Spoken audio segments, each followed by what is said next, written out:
Okay, so today we're starting 7.9. And 7.9, the big deal of 7.9 is we are talking about real life applications of sine, cosine, and tangent, how it's used, and our biggest focus right now is to be able to go from words to math. And since we're dealing with right triangles, you have about a 99.999% chance that you're going to have a right triangle there. And our job, one of the things I've learned early on is how to create a diagram to represent the words. But when we're doing physics, geometry, trigonometry, any kind of math, we always use free diagrams, which is just stick figures. So like in number 3, it says Leah's mom is standing at the bottom of the slide at the playground, waiting for Leah to slide down. If the angle of elevation from the bottom of the slide to the top is 46 degrees, and the slide has a vertical height of 9 feet, find the length of the slide. So you might have to read that 3 or 4 times. I know I when I was your age, I did. But let me explain something to you. A free diagram means you don't draw the stairs and the steps and the playground and the trees and the bird. You just draw, for example, this is what I always tell kids, and it's worked so far really well. Since you're talking about a slide and the mother standing at the bottom of the slide, start with the ground. You know you've got the ground. Now you don't have all the space in the world, so don't write really big. But you start with the ground. Somewhere there's a slide. And to get up the slide, you know there's this part. And then there's the slide. Now, the reason I extended it this way is because the mother is at the bottom of the slide. Now, think about this being the slide where Leah's going to slide down, and there's her mother waiting for her down here, and she's standing there at the bottom of the slide. Does that make sense? So if this is the slide, what do you think this part's going to be?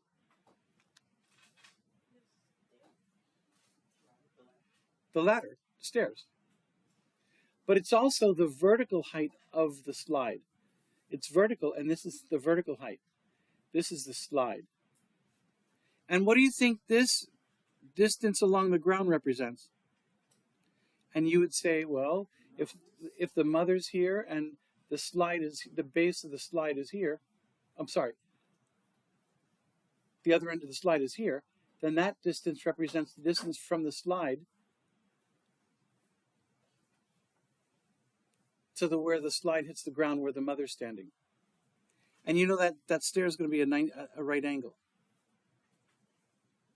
So the mother's waiting here. I'll just put M for mom.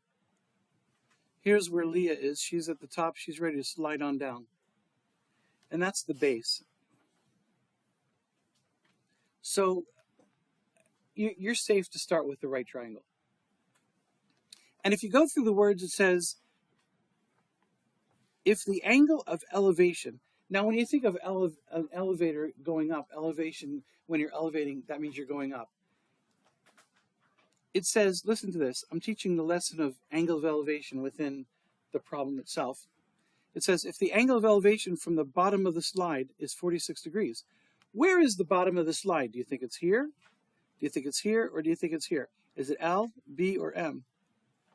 Where's the bottom of the slide? It's M. Because when you go down the slide, you're at the bottom of the slide. Here's the top of the slide. This is the bottom of the stairs. So the angle of elevation, in other words, if you wanted to look to the very top of the slide, you'd have to look up. And that's called the angle of elevation. And they're telling you that this angle of elevation, they're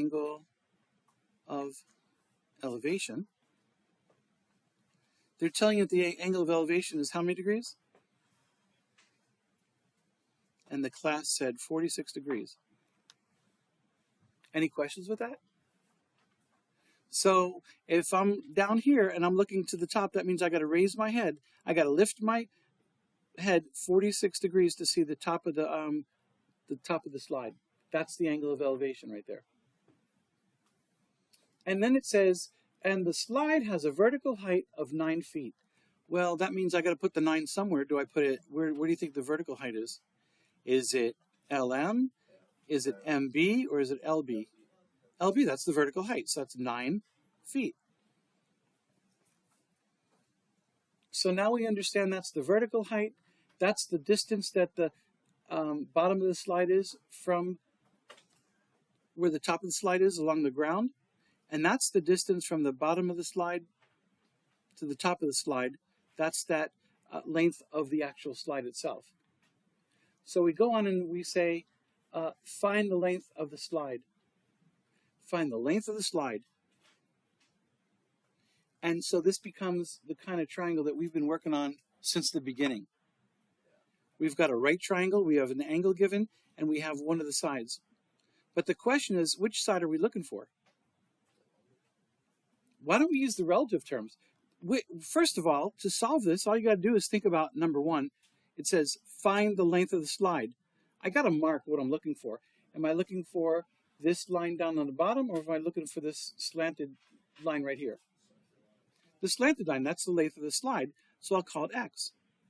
And this is no different than what we did before. First, I always tell you, start with the reference angle. That's your starting point. Which one's your reference angle going to be? M for sure. So I'm going to call that theta. For instructional purposes, that's theta. You have to have a reference angle in order to use relative terms. So with respect to this angle, since that's the given acute angle, what would this side be? Because that's the side they're giving. Thank you. Love it. Opposite. Awesome job. Now, which other angle is involved? The bottom line here, or the hypotenuse? So remember, that's the hypotenuse. It's the longest side. The adjacent, they're not asking you for it, and they're not giving it to you. So I'm just marking the sides that are involved in the problem-solving process. So now you've got to recall. I'm just going to write this briefly, but we're going to use trigonometry. So just remember, so, ka, toa.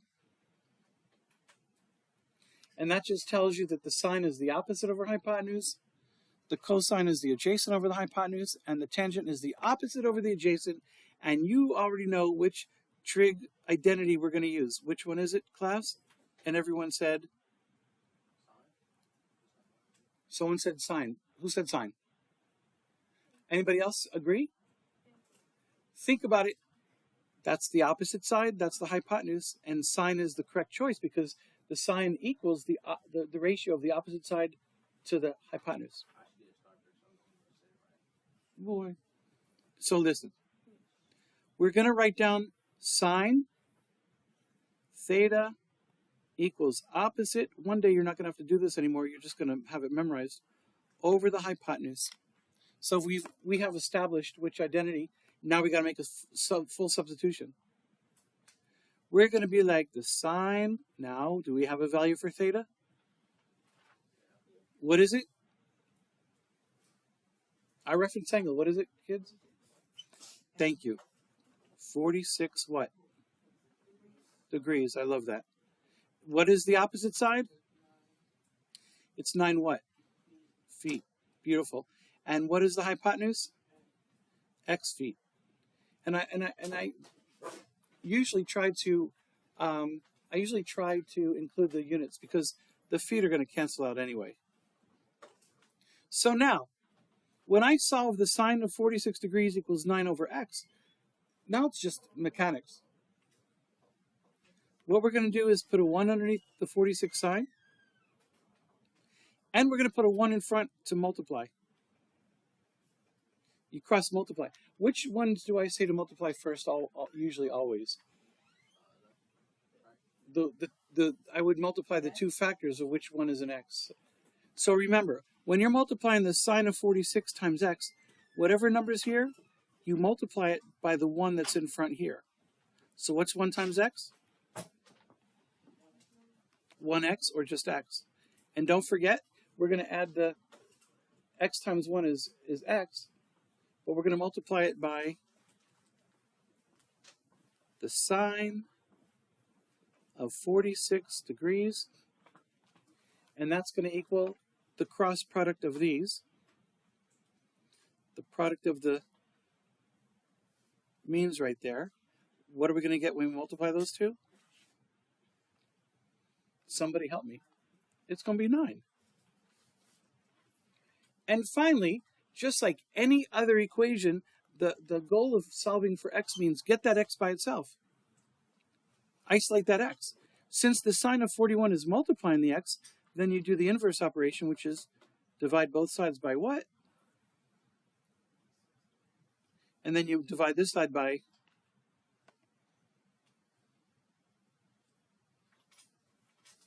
and whenever you take sine of 46 divided by the sine of 46, what do they do to each other?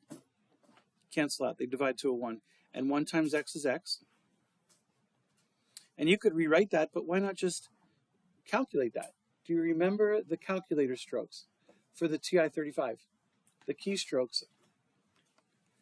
If you forgot, just remember, you're dividing 9 by sine of 46. On our calculator, the handheld, the keystrokes go like this. Wait, does anybody remember what the keystrokes are?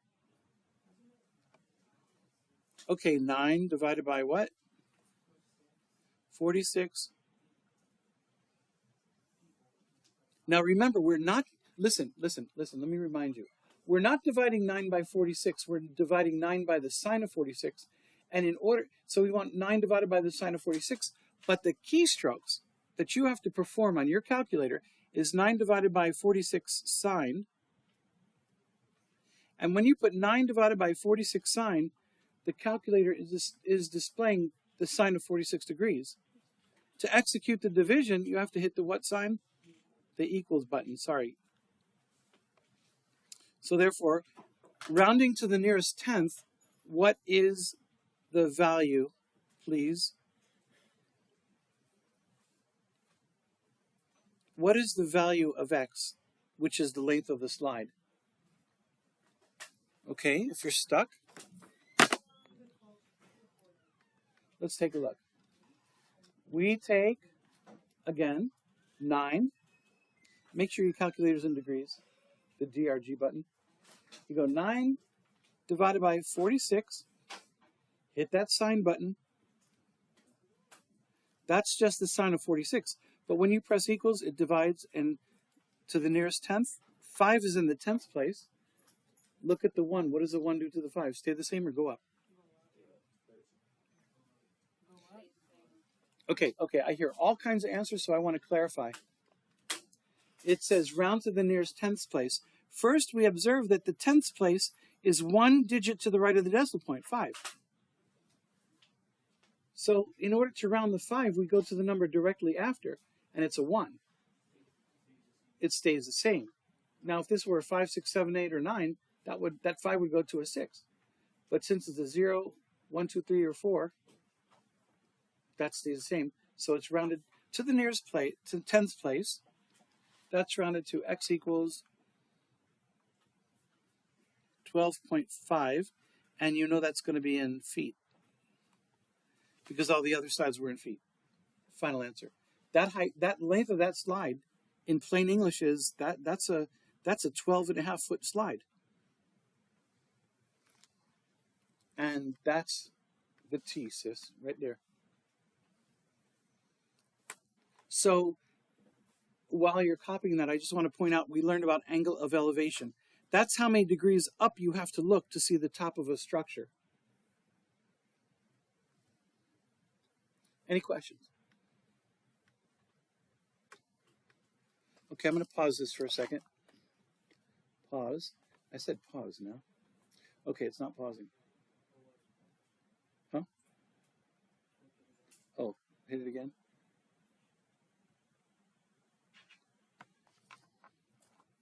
Okay, now we'll do number 2 together. Now, rest assured you're going to be dealing with the right triangle. And it says the angle of elevation from a kicker's foot on the football field to the top of the goalpost is 17 degrees. So imagine you got the field, you got the ground. And somewhere along that ground, you have a goalpost, and it goes up in the air some distance, some height. So that vertical line is the goalpost. This represents the distance from the goalpost, the base of the goalpost, to the kicker's foot. because it says the kicker's foot on the football field. So that's the foot. That would be the top of the goalpost. Now, when they say that the angle of elevation from the kicker's foot to the top of the goalpost is 17 degrees, that means if you made a line of sight from his foot to the top of the goalpost, that angle of elevation, remember, you have to look up to see it. How many degrees is that supposed to be? The angle of elevation to go from the foot to the top of the goalpost. How many degrees is that? Well, 17 degrees. That's a 70-degree angle of elevation. Right there. That angle of elevation is 17 degrees. Let's fill in what we can. Now, it says that's where his foot is. I'm not drawing the man, I'm not drawing the foot, the football, nothing. But that's where his foot would be, where the football is. If you put your face or your head down to the football field on the ground, you would have to look up, you have to lift your head up 17 degrees to see the top. But it says he's standing 131 feet from the base of the goalpost. Remember, that's the base of the post right there, where it goes into the ground. So when I want to label the 131 feet, which one gets it? Is it the vertical height? Is it the distance from his foot to the top? Or is it the distance from the foot to the base? Okay, so what am I going to label this with? 131 what? Feet. From his foot to the base of the goalpost. So far we have an angle. We have one of the side lengths. Now we got to figure out which side length are we looking for. Which length of this triangle are we looking for? Are we looking for this side or that side? Are we looking for TF or are we looking for TB? Somebody said TF. Does anybody want to say something different? Because right there is the question. How tall is the goalpost?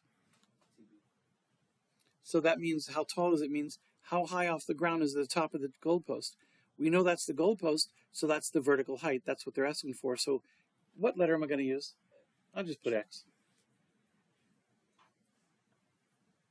And now starts the mechanics. What do I always start with? The reference angle. Which one am I going to use as the reference angle? I'd probably use this one because I already know the value of that acute angle. Now I'm going to mark the sides that are involved with. Well, they give us this side. What's this side called? Thank you for that. Adjacent. It's the leg that touches the reference angle. And we're asked for this side, but this side in its relative term is what? Thank you. So you have to think to yourself, out of SOHCAHTOA, which trig ratio is going to work?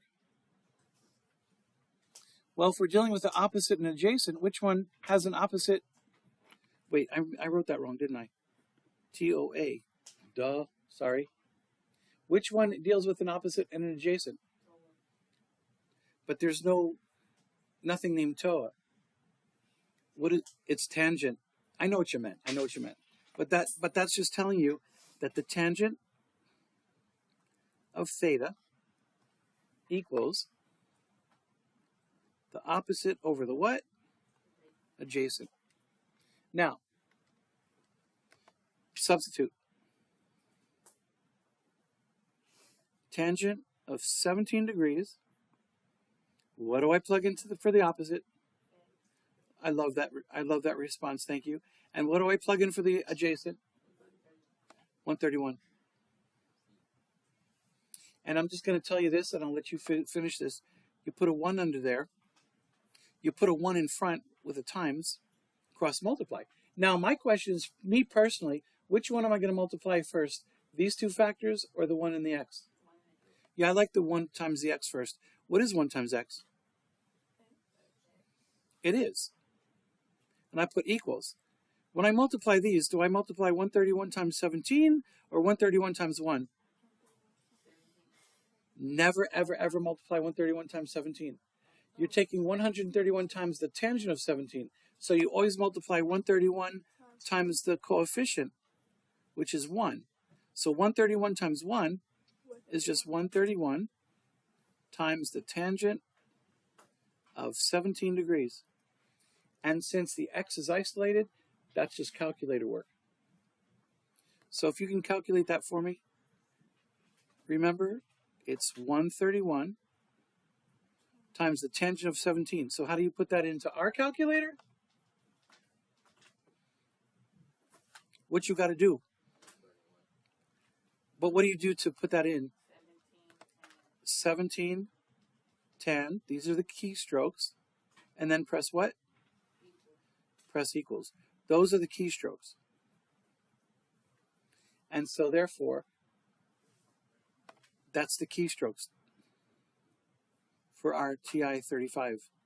So finally, what is the value of x? 40 point what? Okay, if you're saying 40.05, which is correct, but it says round to the nearest tenth place, that's the tenth place. So we have to go to the hundredth place and say, what does the 5 do to the 0? Does the 0 stay the same, or does it go up by 1? So that's not the final answer. The final answer is 40.11, just like you said, because that 10th place rounds up by 1. And you know, when I use the 3 dots, that means if I got a bunch of scratchy circles and arrows and all kinds of mess, when I see the 3 dots, that's like saying, Cohen, this is what I want you to grade. That, because those 3 dots mean, in conclusion, the final answer is that. Okay, so I want you for tomorrow, just try number 4. That's all. We did number 3, we did number 2. Try number 4. That's a little twist. Set it up, show your work. I'll come by and look at it and give you like 6 million points. Okay, that's the end. Thank you, kids.